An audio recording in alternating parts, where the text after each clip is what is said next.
সব দলের অংশগ্রহণে ফুটবল মৌসুমের দাবিতে সপ্তাহের শুরু থেকে নানা কর্মসূচিতে ব্যস্ত পেশাদার ফুটবলাররা।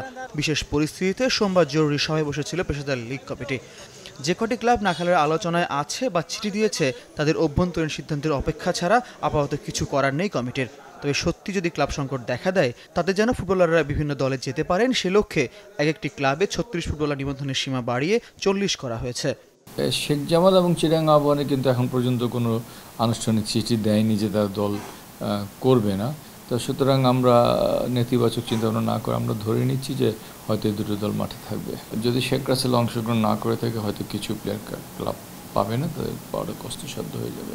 তো আমরা সেই চিন্তাভাবনা থেকেই ইতিপূর্বে যে আমাদের ৩৬ জন প্লেয়ার রেজিস্ট্রেশনের যে সীমারেখাটুকু ছিল সেটাকে বৃদ্ধি করে ৪০ জনকে নিয়েছি, যেন ক্লাবগুলো শেখ রাসেল প্লেয়ারদেরকে বিভিন্ন দল অন্তর্ভুক্ত করতে পারে। ফিফা দলবদলের সময় বাড়িয়ে ২২ আগস্ট করেছিল আগেই, সেটি সোমবার লীগ কমিটির সভায় অনুমোদন পেয়েছে।